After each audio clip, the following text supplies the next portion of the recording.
The Chief Minister of Andhra Pradesh state in India is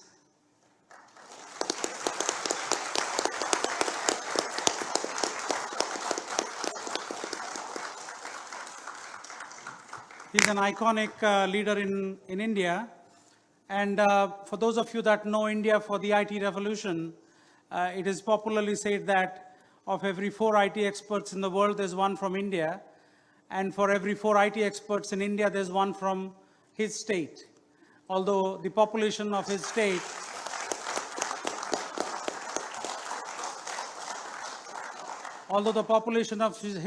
is only 4% of India's population and 25% of the IT experts.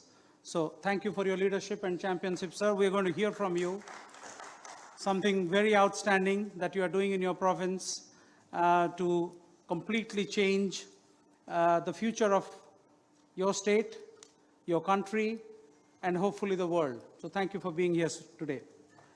We have with us His Excellency Mr. Luhut Panjaitan, the Coordinating Minister of Maritime Affairs for the Republic of Indonesia.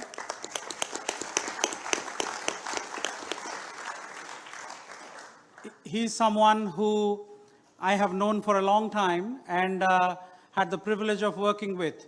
The Tropical Landscapes Finance Facility, which is now successfully operational in Indonesia, started thanks to his belief and faith in taking risks and willing to step out of the comfort zones that you normally see governments resort to, because if you don't take risk, it's always less problems, especially if you're a politician. So thank you, sir, for your leadership, because what you did in Indonesia, we have learned, we have improvised, and we've taken that to India, where we are working with the Honorable Chief Minister, and the first investment in sustainable development in India, in that state, will be $2.3 billion.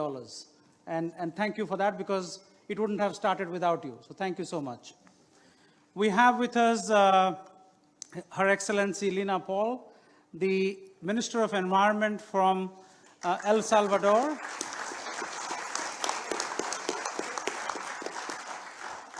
Minister Paul is a champion in every possible way I can describe, but more importantly, she's the driving force now behind the decade of ecosystem restoration that is now making waves, and different countries, different continents are now signing up to the great idea.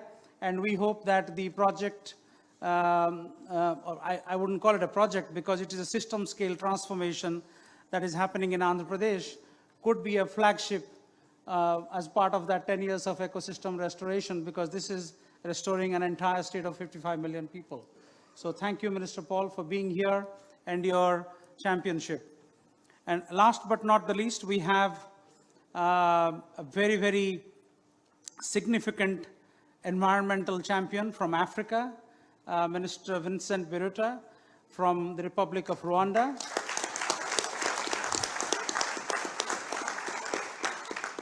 And as my friend Eric often says, that the cleanest place on the earth is Rwanda. Maybe they get a little bit of competition from Japan. So congratulations, Minister, for what you are doing in Rwanda. There's so much to learn, and I'm so delighted that the champions we have on the podium today are all from the Global South. So it's a brilliant example of South-South cooperation and champions from the South helping each other, learning from each other. So thank you so much. On to my right, we have Erik Solheim, who needs no introduction.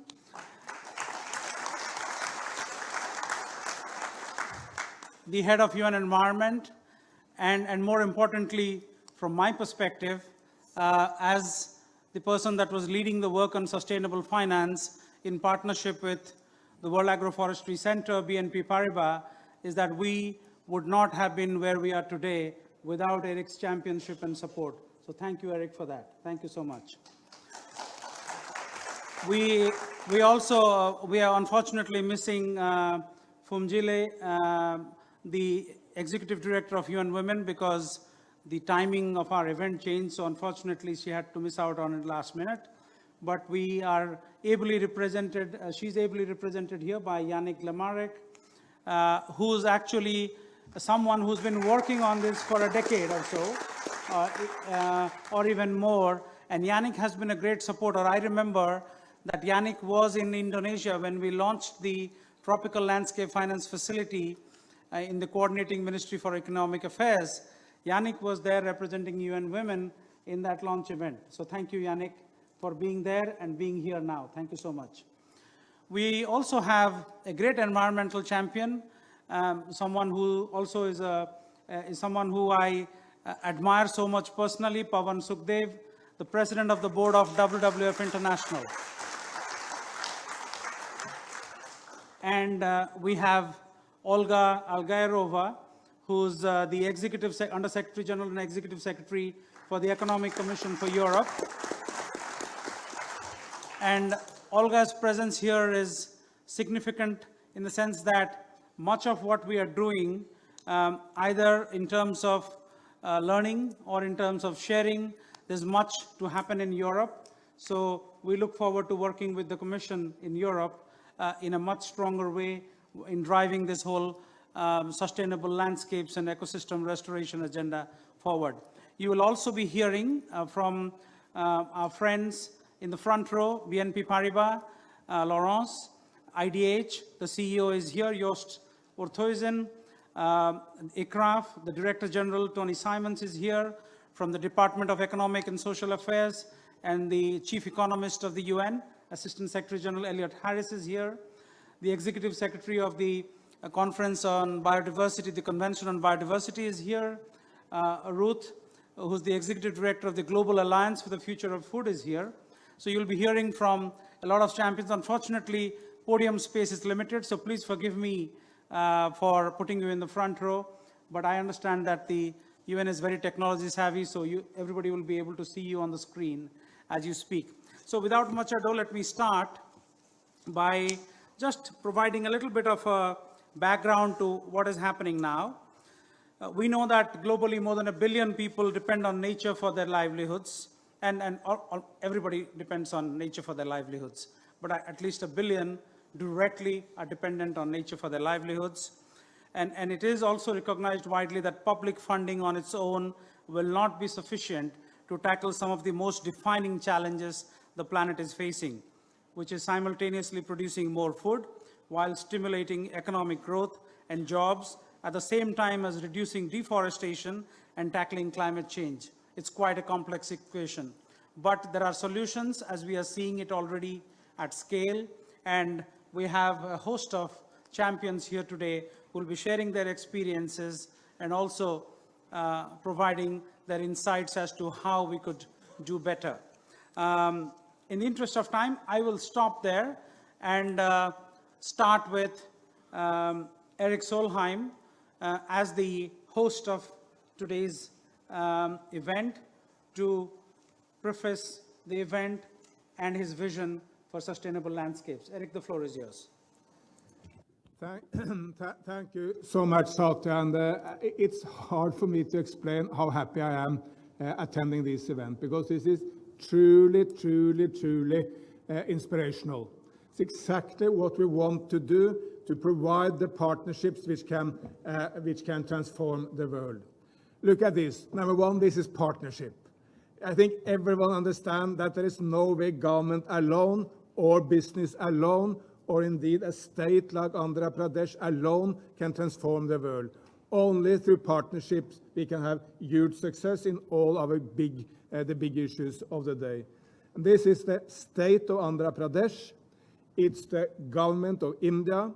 It's BNP Paribas, one of the biggest banks in Europe, maybe the biggest. It's other investors and also more and more the companies who can market the products coming from Andhra Pradesh. And it's UN Environment and indeed other UN entities. And I may have forgotten others, that this is really partnership. And partnership is the way forward. All of us are too small alone. Together in partnership we can achieve a lot.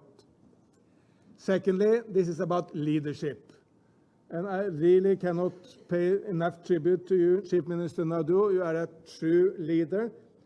I mean, for those of you who are not really well into Indian politics, but Chief Minister Naidu was in the past the Chief Minister of the combined state of what is today Andhra Pradesh and Telangana.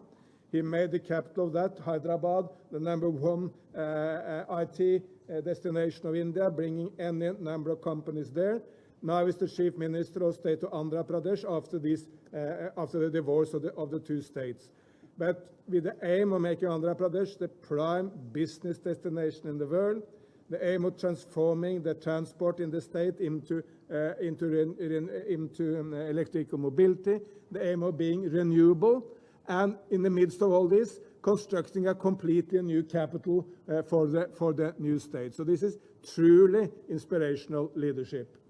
But there are other leaders here as well, some of them very good friends of mine. Pak Luhut, a fantastic minister from Indonesia who's coordinating oceans but has set Indonesia out to fight plastic pollution and many other issues. Lina Paul from El Salvador taking the lead on making this decade for landscapes and ecosystem restoration. And of course, Vincent Biruta, my good friend from Rwanda, one of the most amazing countries. Look to what Rwanda has achieved after the absolute horrendous genocide in 1994, making this one of the prime business destination, most rapid economic development in Africa, and on top of that, maybe the cleanest place in the world. So yes, while we celebrate Indian leadership here, there is also much wider leadership. Adding to all this, this is about innovation. Let be never in doubt, this is not about taking agriculture back to the kind of the old days when, yes, it may have been environment friendly, but where it produced hardly anything. This is taking agriculture innovatively into a future where, yes, you use less fertilizer and, yes, less insecticides and less inputs of all sorts, but you produce more through scientific way of organizing the agriculture. So it's innovation and science, but based on an environment-friendly future. So if people tell you this is going back, no, this is really rapidly going forward. State of Andhra Pradesh was the state driving the first green revolution in India with Punjab. I think you can be proud of that. There was environment issues coming from the first green revolution, but it was also a huge social uplifting of people who simply got more into their stomachs. Now we are spearheading the second green revolution in the same innovative manner.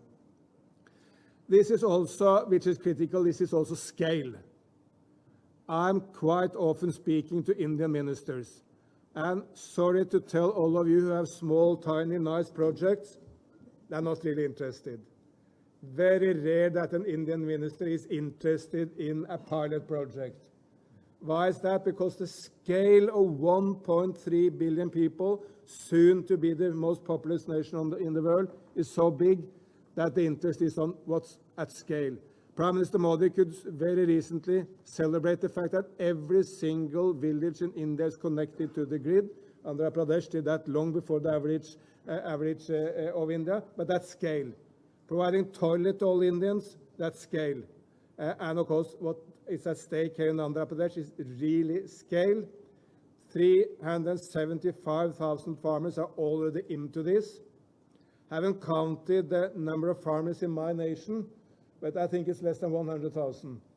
So just the start in Andhra Pradesh is many times the number of farmers in Norway. It will be 500,000 this year, and it will end up at 6 million farmers, which is, of course, huge scale.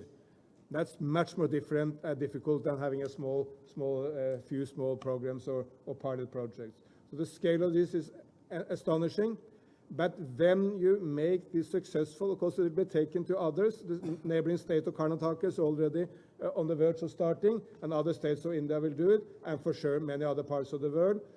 So when this is successful in Andhra Pradesh, it's a fantastic story to tell to the world, which the state will tell. Finally, this is about triple wins. I'm not aware of any prime minister, president in the world, or indeed any chief minister in the world who was elected just to protect the environment. If you can tell me that person, I would be happy to embrace that person, but I'm not aware of anyone. Every political leader in the world needs jobs, economic development, protection of the social issues of the people, and environment. And that's exactly what this is, triple win. Producing more so that the farmers of Andhra Pradesh are better fed and get a better economic income, better life, taking care of the health and the social issues of people, because with less fertilizer and less chemicals, the health of the farmers will benefit. And adding to that, this is a fantastic favor to Mother Earth. So this is really, Chief Minister, triple win. Good for the economy, good for the health, good for environment at the same time. So I hope I tried to convey to you how inspired I am. I think you all will be as inspired when you see this, and I'm sure the Chief Minister Naidu will welcome you to Andhra Pradesh to see with your own eyes. Thank you so much.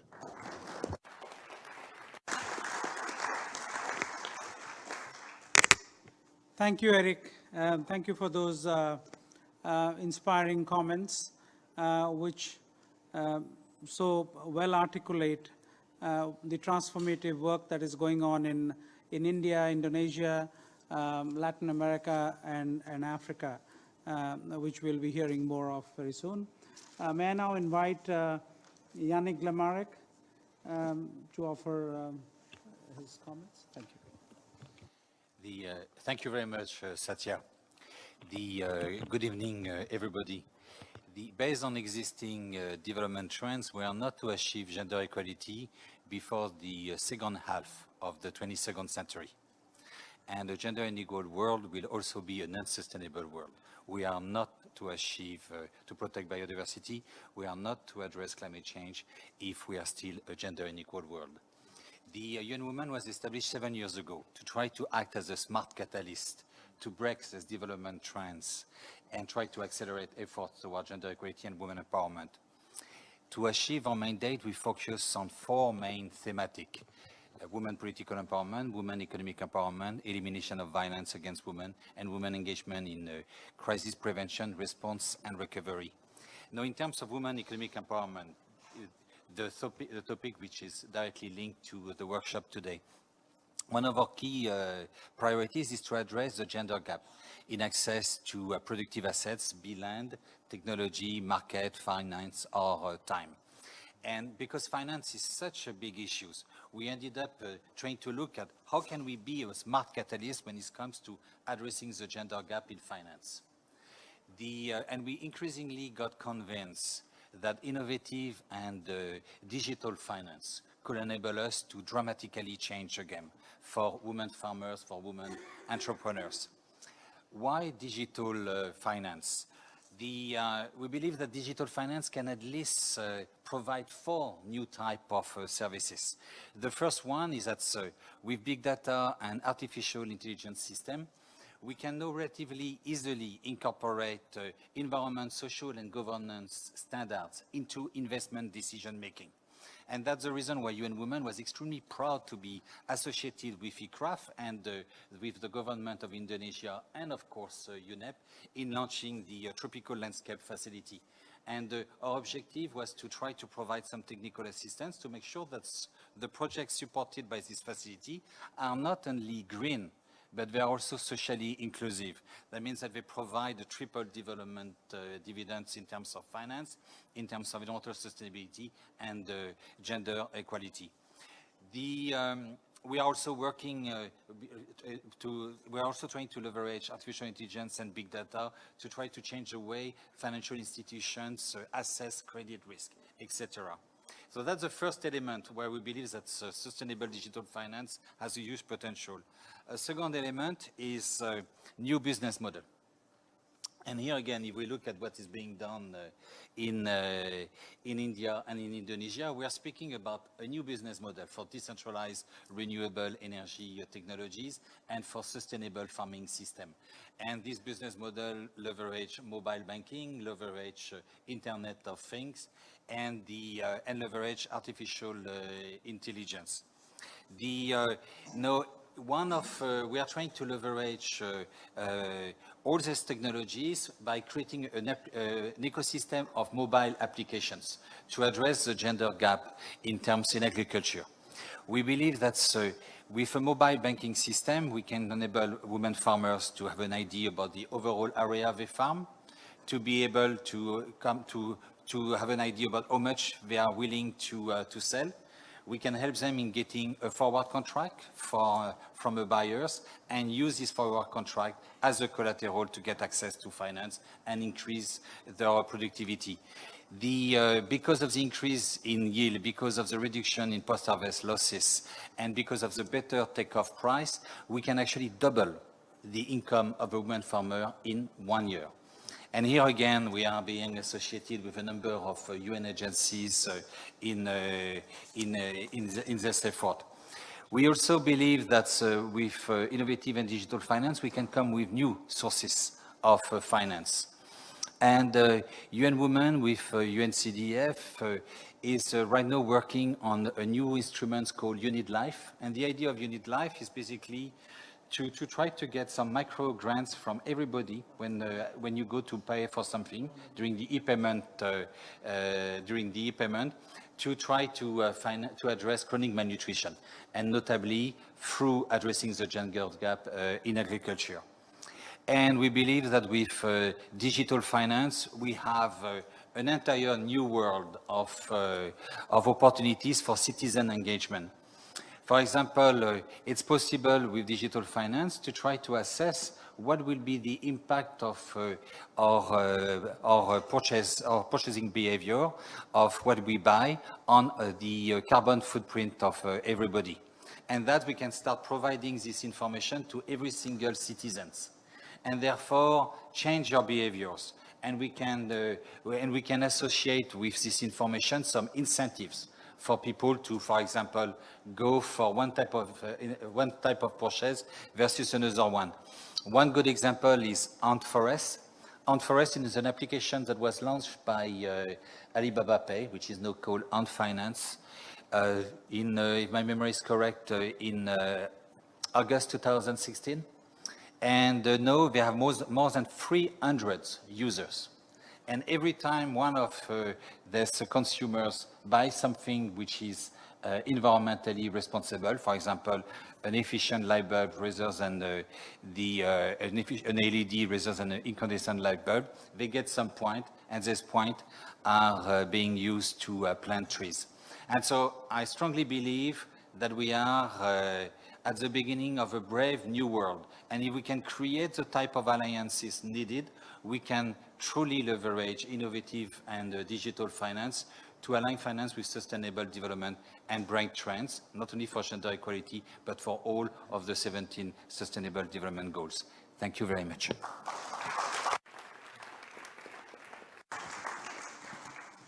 Thank you so much, Yannick. I think the power of the people manifested through digital networks, and if you can leverage that in a credible and in a successful and an inclusive way, we can really transform the world. And that's what is waiting to happen to sustainable landscapes, because that can really change things. With that, let me invite somebody who has been at the crossroads of both finance and environment and of course the green economy. Pawan Sukhdev, who has in his past life been a professional banker at the highest levels, and now an environmental champion at the front lines of both advocacy and ideas. Let me invite Pawan Sukhdev, the president of the board of WWF International. Pawan, the floor is yours.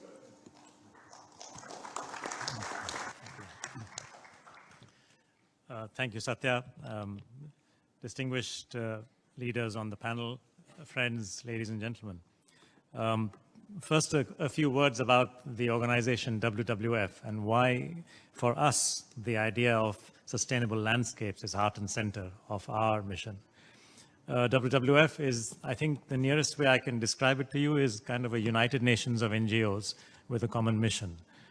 We have 34 independent national organizations, 50 different project offices, altogether 85. We have got 5.4 million supporters around the world, 7,000 staff. So as those of you who work with the United Nations are familiar, achieving consensus is quite an art form in a situation like this. Thankfully, we have a common mission, which has always been to build a future in which humans can live in harmony with nature. And I think from that mission comes our desire to work with nature, and work with farmers, and work with landscapes. But that is easier said than done, because independent organizations can make independent strategic decisions. So therefore, my predecessors and the team created 9 knowledge groups, and one of those knowledge groups is food. And just to give you a sense of why this is significant, I think some of the other knowledge groups that we have is climate. We call them practice groups. Another one is forest, another one is wildlife.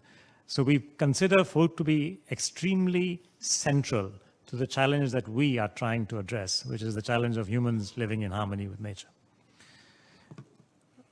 I would like to convince you of why this is important, not just for us, but indeed for achieving all of the Sustainable Development Goals.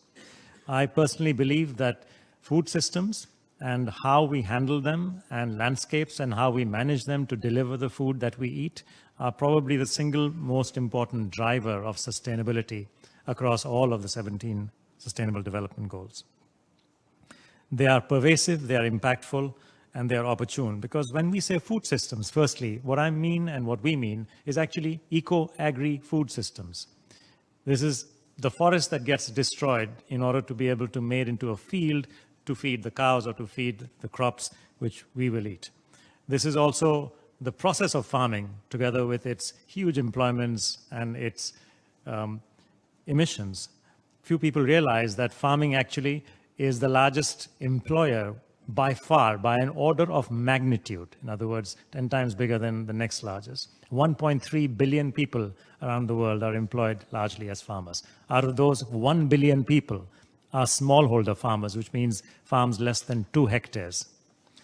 They operate out of 525 million farms around the world.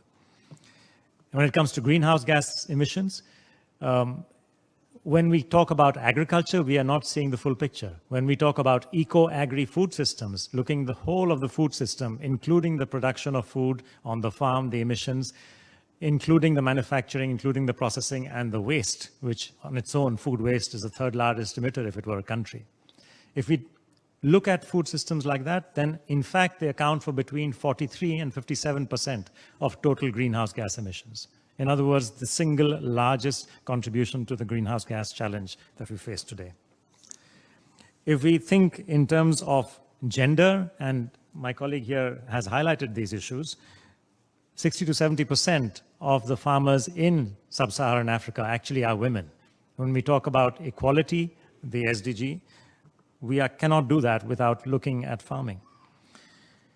So, in a nutshell, whether it is climate, SDG 13, or whether it is the poverty, SDG 1, or whether it is food, hunger, SDG 2, indeed, even if we look at something not directly obvious like health, SDG 3, it has now been found that our diets are the #1 driver, the #1 cost of health. We are here talking about diseases which are lifestyle diseases, which are driven by the kind of food we eat and the marketing and advertising that drives that, including common problems such as obesity and diabetes, and less common problems but very dangerous ones such as endocrine disruption and indeed antibiotic resistance. These are all associated with food systems. So we can't solve SDG 3 without addressing food systems either. I feel that one of the biggest opportunities on the flip side is if we get smallholder farming right. I feel this because not only if we can address the livelihoods of 1 billion people, if we can address their opportunity to craft a better life, we will have addressed numerous problems simultaneously. Not only is it a question of addressing SDGs 1, poverty, and 2, hunger, we would have created the opportunity for them to lead more fulfilling lives. And at the same time, having addressed gender equality issues, SDGs, to do with the climate side as well, because the type of farming they engage in. But what can policymakers do? And I feel that policymaking in the developing world truly needs to focus on 3 particular aspects of the smallholder farm. About its yield, trying to increase the yield in a sustainable manner, about its risks, and part of the risks are the health risks of farming in an unsustainable manner, which directly affect the farmers, but part of the health risks are also to do with soil health and indeed the health of those who eat the food that is grown there. So addressing the lower risks and also addressing the climate risks which directly impact the success of farming. And lastly, the importance of fairer prices. So today's smallholder farmer, so important for our livelihoods, they grow more than half the food that we eat, and yet so neglected in terms of policy driver, I believe needs to be focused on in terms of sustainable and higher yield. Number 2, lower risks, and number 3, fairer prices. If I were to identify projects that actually do achieve that, frankly, and I'm not saying this because Chandrababu Naidu is here, but because I really do believe it, and because Vijay Kumar is here, who has done such an outstanding job with his colleagues on the ground, or because Satya is here, who is a friend and with the United Nations now and has done so well, or because Eric, who has been supporting this project. I'm saying this because if we look at the statistics, it is outstanding. Smallholder farming in Andhra Pradesh, being done through the ZBNF, the Zero Budget Natural Farming Initiative, has actually been working in exactly that direction. And that is why I'm so pleased to be sharing the podium with all of you who are involved in this. You have managed to demonstrate over several years that the yields are higher, no matter whether it is the 8 kinds of rice varieties you grow, or the chilies, or the red gram, or the black gram. You have achieved higher yields whilst also constraining the costs, and therefore higher returns as well, not just higher yields, but higher returns for the farmer. You have been able to lower the risk, and I hear this when I visit your farms there. I hear the story of health, how they tell me in their language that, no, sir, our health is better, the soil's health is better, and when you eat our food, your health will be better. So that has been achieved as well. The risks have been lowered. I think fairer prices is the one area where I would like us as financiers to be able to help them. Because at the end of the day, that is about certification, that is about markets, and that is about financing. So I'm very pleased to have our friends from BNP Paribas here with us in today. And we hope that through this kind of partnership, which Eric referred to, we will be able to take, with the support of all of you, these initiatives like ZBNF and others who are following in their footsteps to the next level. I believe this is an idea whose time has come. I believe we are the people to make it happen, and I'm truly honored to be in this group here to support you as well. Thank you.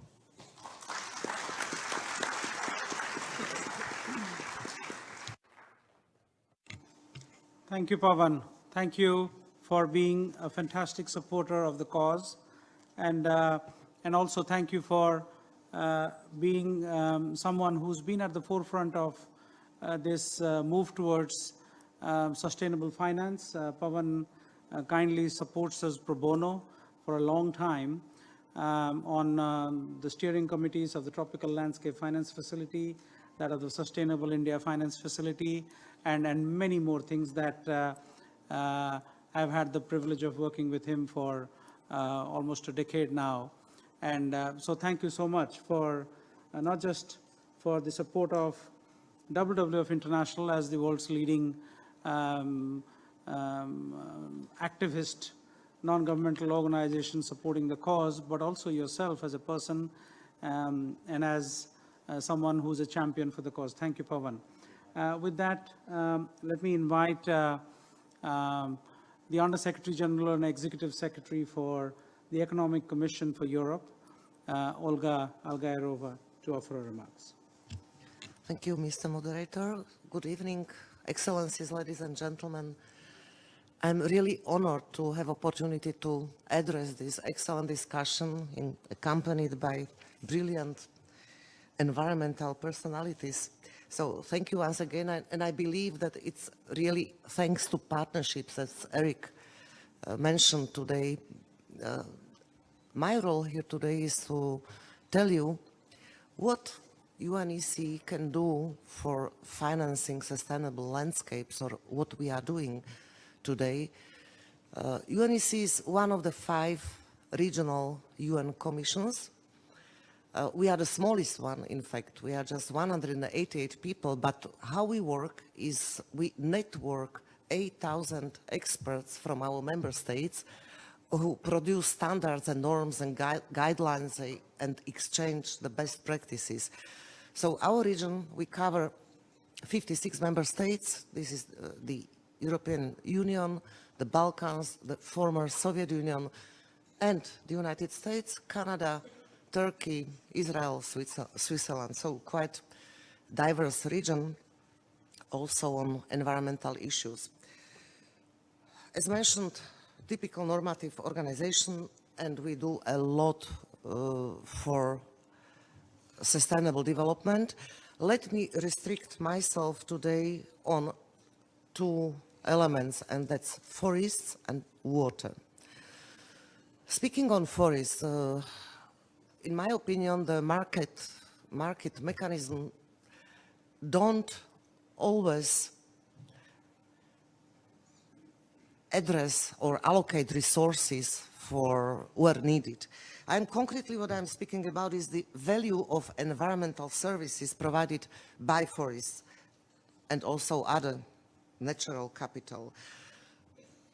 I'm sure we all would agree that there is a great value of sitting in the shade of a tree. But adding more to that is forests are protecting us from landslides, from floods, from avalanches, and of course they contribute fantastically to cleaner air, cleaner water, and climate.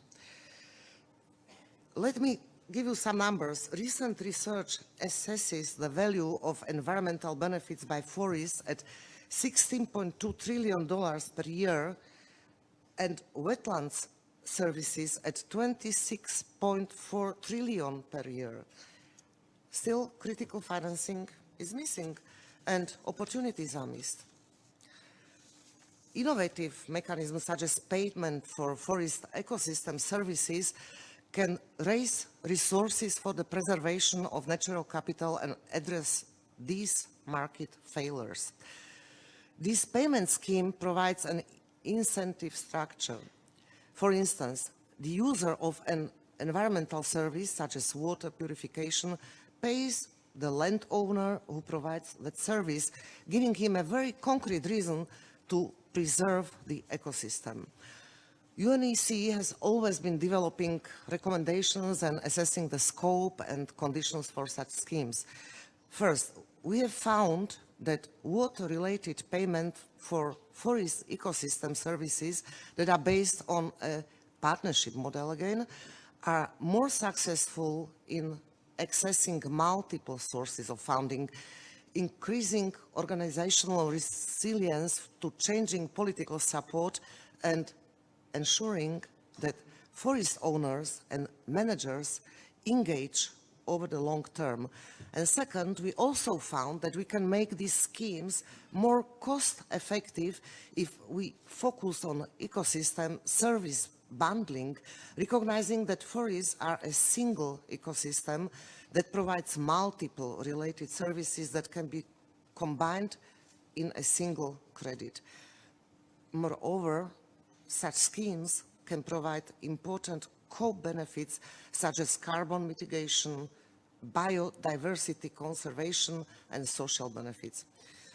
We have a publication that will be coming in the near future titled Forests and Water, Valuations and Payments for Ecosystem Services. I hope you can keep your eye for that.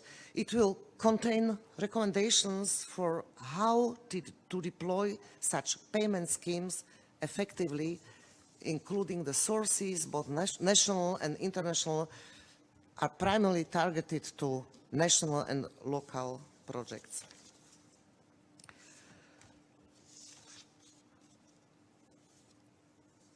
To all investors out there, the market opportunities are far from trivial. The Business and Sustainable Development Commission has estimated that forest ecosystem services could be worth up to $365 billion annually by 2030. So let us move to water. UNEC hosts the Convention on the Protection and Use of Transboundary Watercourses and International Lakes, or short Water Convention. Over 40% of the global population lives within transboundary basins and aquifers, making the successful management of these resources essential to long-term poverty reduction, sustainable development of the environment, and in many cases, longer-term political stability. Many of those basins are very vulnerable to climate change. By the way, the Water Convention became global now because we have recent accession of Chad and Senegal, so it's not anymore just regional convention. According to estimates by the World Bank, investments in water infrastructure need to triple to $114 billion per year to meet SDG targets 6.1 and 6.2. For such big investments to be sustainable and viable, they need to take into account the transboundary context. Therefore, there should be developed in cooperation between riparian countries. But many countries face difficulties in financing such transboundary cooperation because of lack of sustainable funding models and because the benefits are not always known. Moreover, many funding sources, both national and international, are primarily targeted to national or local projects. First, if we want bankable projects that will be attractive to public and private investors, we need to understand and manage the special risks and complexities of transboundary river basin projects, such as the involvement of multiple countries, legal responsibility, and mandate for implementation, and the challenges of sharing upstream and downstream benefits and commitments. At the same time, the transboundary context offers risk mitigation tools that are not available in single country projects, especially when the national river basin organizations are in place. These tools include cooperation agreements, risk sharing, and additional resource leveraging potential. The transboundary context also complicates blended public-private financing models. Specific guarantees were traditionally only designed for national contexts, but are now also offered by World Bank and IFIs for the transboundary context and need to be tested. I already mentioned UNEC's Water Convention that can help to create an enabling environment for investments. This Water Convention can increase sustainability of cooperation projects and reduce investment risks thanks to the legally binding long-term commitments made by countries and its continuous support for cooperation. Convention supports countries and basins in raising funds for transboundary basin development. In fact, we are organizing a global high-level workshop on precisely this topic with the World Bank, EIB, ADB, GEF, and others on 9th of October this year in Astana, back-to-back with the 8th session of the meeting of parties of this convention. I'm pleased to report that this support is available to all member states. As I mentioned, this convention was offered to be global a few years ago, and we have these recent African accessions. Ladies and gentlemen, in the UNEC region, there is a very high need to invest in repairing, maintaining, and upgrading old water and sanitation infrastructures. This, again, represents a financing challenge, but it is also a development opportunity, considering also the interlinkages between the water, energy, and food and ecosystems. it is important to plan resource use in an integrated manner.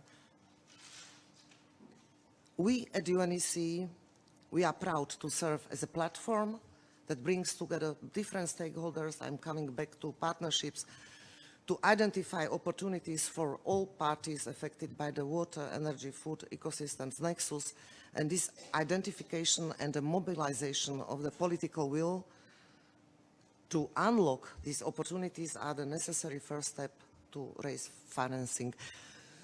I hope I was able to tell you about how the UN, and namely UNEC, can address the challenge of financing sustainable landscapes, and I thank you very much for your attention.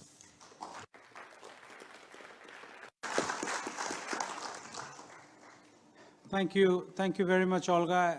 I think what you mentioned is very important because it very much outlines and highlights that the challenges are no different in any part of the world. Their complexities may be a little different from one part to the other, but in every part of the world we need to find sustainable finance to make the climate equation tick and work for everybody. With that, I have the pleasure of inviting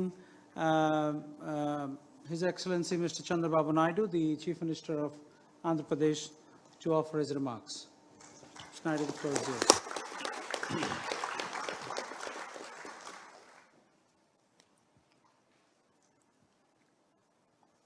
His Excellencies on the dais and friends. Telugu వారందరి తరపున భారతీయుల తరపున ఈరోజు ఈ కార్యక్రమానికి చేసిన మీ అందరికీ మనస్ఫూర్తిగా నమస్కారాలు. ఆంధ్రప్రదేశ్ నేడు ప్రకృతి వ్యవసాయానికి కేంద్రంగా మారింది. ఇది ప్రపంచానికి ఒక ఆదర్శం. 2 minutes I am able to speak in my mother tongue. This is the rarest occasion for me to address this type of subject. People on the dais, everybody is working towards natural farming. As a matter of fact, we are able to produce results now. Just now Satya has rightly mentioned, all over the world, in IT, India is very strong. Out of 4 IT professionals, 1 is Indian. Among Indians, out of 4, 1 is from our state. If we see today, either Google CEO or Microsoft, they are all Indians. Now I am taking a subject. I promoted technology in a big way for the last 2 decades. Now I am promoting technology and nature together. It will do wonders. That is where we are going for natural farming. I want to explain today India's first natural farming state, 6 million farmers, 8 million hectares, 50 million citizens. A system-wide scale role model for the global community, for world itself. If you see here in my state, it contributes 28% to the state GSDP from agriculture. 62% of population depends on agriculture and related activities. As our people, as our friends have rightly mentioned, with the Green Revolution, Andhra Pradesh has become rice bowl of India. 8 million hectares cropped area, diversified cropping systems, second longest coastline, 974 square kilometers, India's largest producer of fruits, eggs, aquaculture products. As on today, horticulture, we are able to cultivate nearly 1.7 million hectares. If you see here, it is the scenario all over the world. Agriculture, the vicious cycle, high cost, risks in production and marketing, food insecurity, rural, from there migration to the urban areas, ecosystem degradation in a big way, climate impacts. Because of that, there are floods, there are droughts. Even recently in Kerala, in India, there are huge flood. So much of damage. This is the overall scenario as on today. For all these things, answer is very clear. We are able to convince now all international agencies also zero budget natural farming. This is regenerative agriculture. It is one way farmers' welfare, reduced cost and risks, increased yields, regular income, climate change resilience. If you see freedom from hunger, more food, safe food, and nutritious food. As on today, we are all eating either chemical fertilizers or pesticides. That is what we are all eating today. As our friends has rightly mentioned, beautiful advertisements. We are all tempted, and also very good recipe by chefs. So we are all eating all, I can say, contaminated or chemical fertilizers. Now, because of zero budget natural farming, reverse migration. Even you may not believe, IT professionals are coming for agriculture today. Now they are enjoying the work and also they are earning more money. That is a reverse migration as already started. Environment side, enhanced soil health, water conservation, regeneration coastal ecosystem, biodiversity. As on today, if you see, land is giving everything for us. Mother is giving birth. Motherland is giving everything, either food, water, air, quality of air, everything. Now we are polluting everything. Even soil is totally eroded and also soil health is suffering.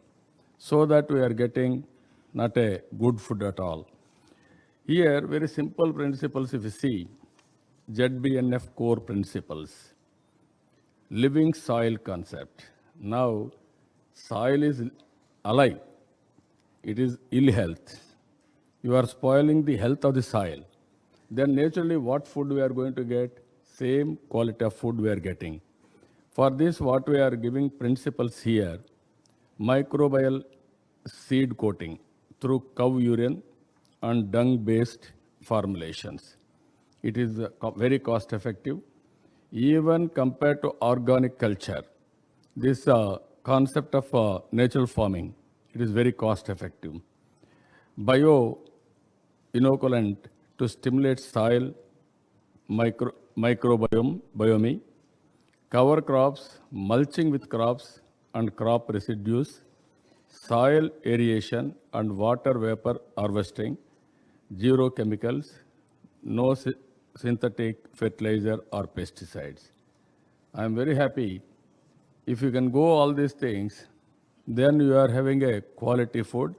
If you see here the scaling, even the concept is very good. And at the same time, if you produce outcomes, then only it is a reality. Now we are moving in that direction. To change a farmer, whole village approach we have taken up. To change a farmer systematically, it will take 3 years. First time is not believing. He is starting 1/3 or 1/4 of his land. Second year is convinced. Then he will go 50%, 60%. 3 years, all his land is converting. As our friends has rightly mentioned, now people are saying, my health has been improved. I am very happy. I am serving the community. And also my land is improved. My soil health is excellent. That is the concept now it is picking up. First year we are having 15% target.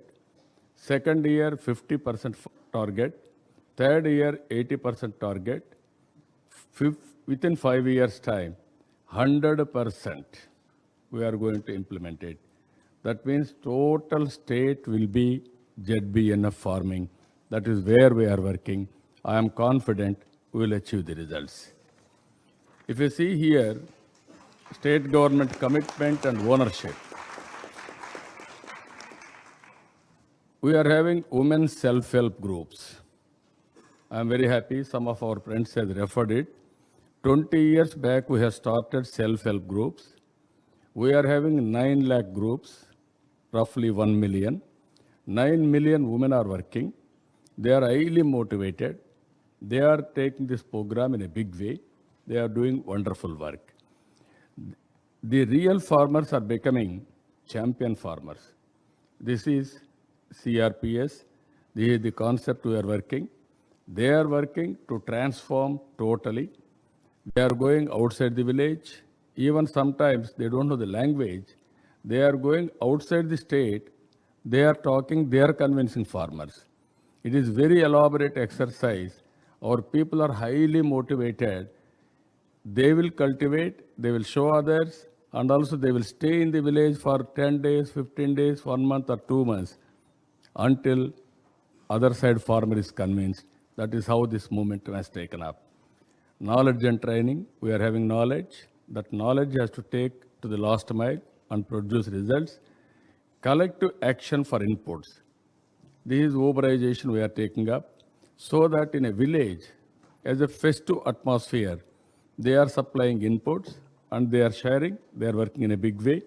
Here we are going knowledge how to take to the last mile and also every product traceability.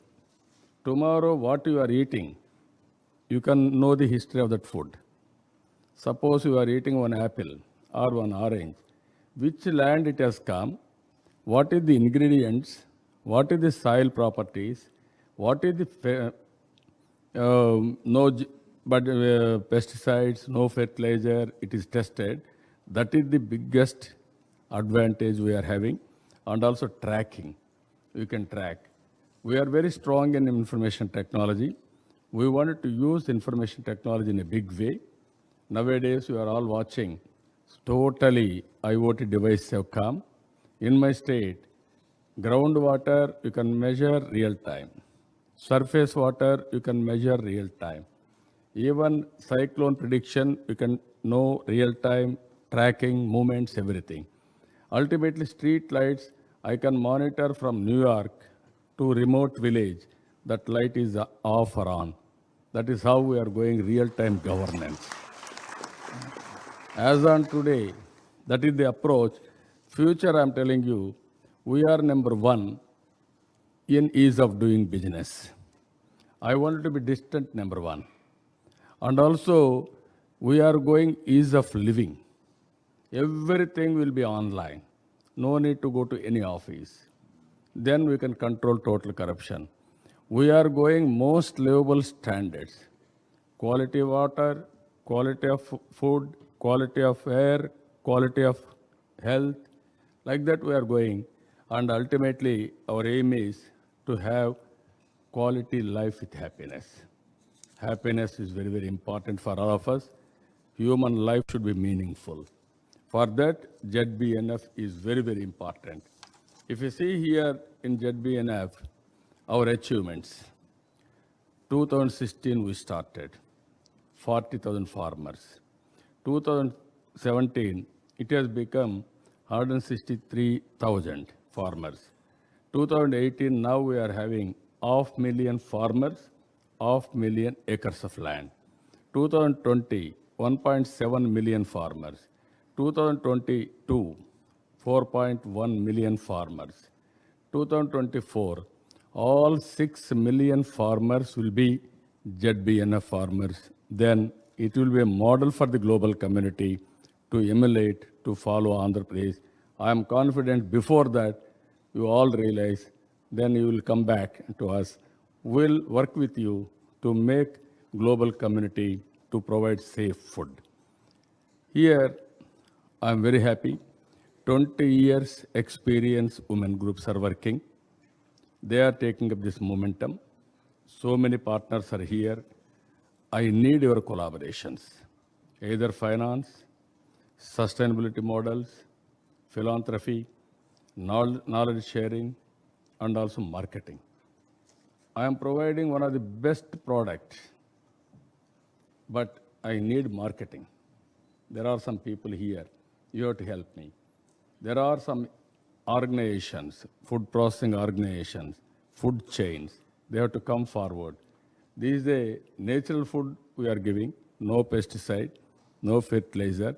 Even we are going to do certification and everything, but only people, like-minded people, all of us has to join together to promote this product in a big way.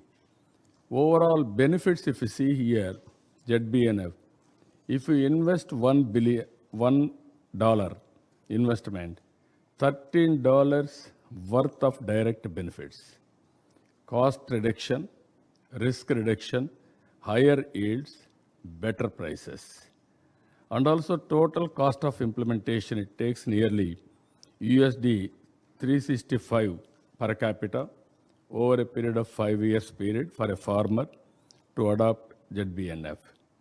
In this, another benefits if you see, safe food, better nutrition and health security, employment in a big way, soil health, water security, coastal ecosystem regeneration, biodiversity, climate resilience, ultimately best ecosystem for health benefits to all citizens. One side, we are going to address the farmers' welfare and also their well-being. On the other side, health of the global community. If you eat good food, you need not go to a hospital. That is, hospital cost will be reduced and automatically health will be improved. As on today in India, average lifespan is 70 years. If they eat all this food, comfortably they will live happily 100 years. They will work happily and also they will enjoy meaningful life, not suffering, not problematic life, and also they can have better living standards. Our people have rightly mentioned Sustainable Development Goals. I am very happy. I will announce here, by 2022, we will achieve what UN mentioned about Sustainable Development Goals. They are saying 2030. We are going to implement 2022. You can make it clear. I will have a dashboard. That dashboard I will connect to you. You can go through all your 17 goals, sub-goals, everything by 2022. That is our assurance. So that sustainable development goals will achieve. Not only one time. Ultimately, sustainability is very, very important. I am producing a model here, creating wealth.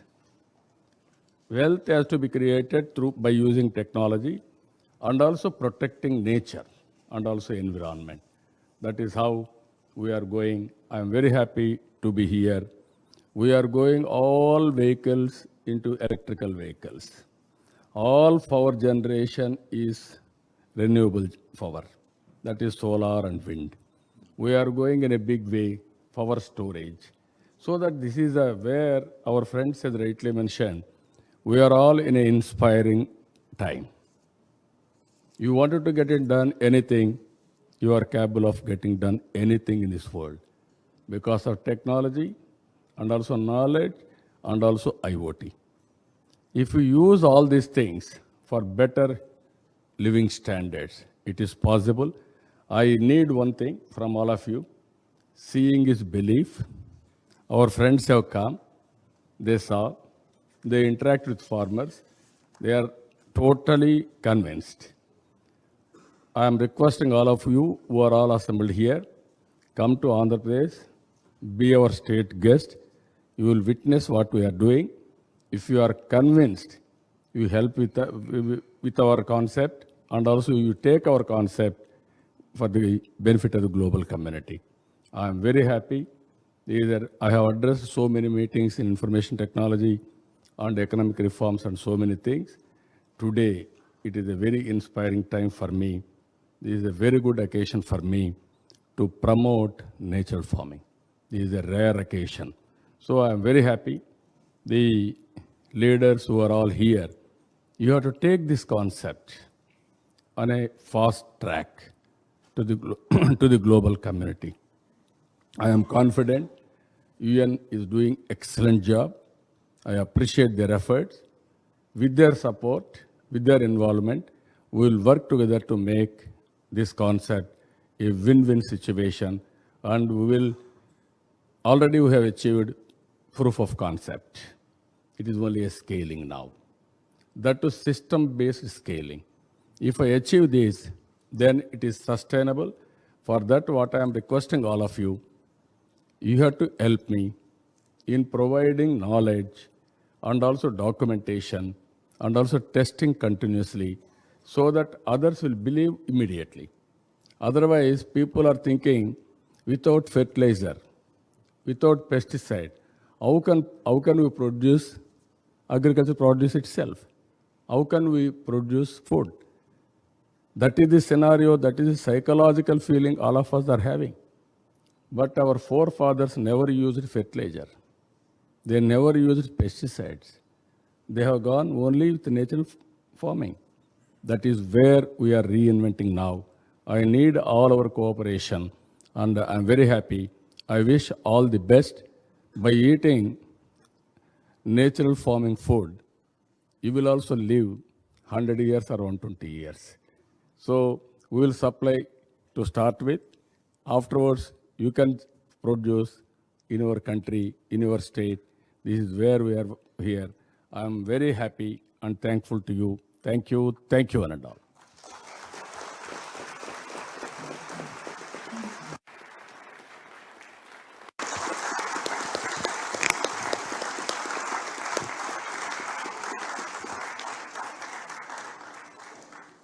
Thank you, Mr. Naidu, for that inspiring speech, and also the announcement that Andhra Pradesh will achieve the SDGs 8 years before the deadline of 2030, and that will be absolutely amazing. And we look forward to working with you and the other leaders. I want to recognize the Finance Minister of Andhra Pradesh, who's here, the Agriculture Minister of Andhra Pradesh, who are also here. So it's and we look forward to working with you. We are already working with you, and we look forward to working with you. That brings me to where it all began for us in terms of our work on sustainable finance.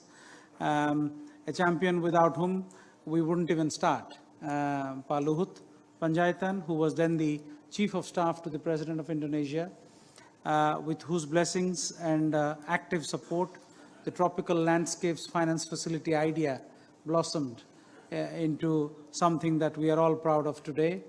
But he's also a champion on oceans and a champion on plastics and a champion on so many environmental issues that is confronting the world. Indonesia is the 4th largest country in the world, and also it is a microcosm of a lot of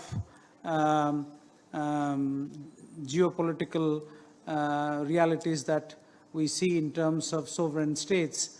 It is 17,000 islands, so it's at some level it is small island developing states as well. If you take the smallest islands within the archipelago, it's a huge country in terms of geographical spread.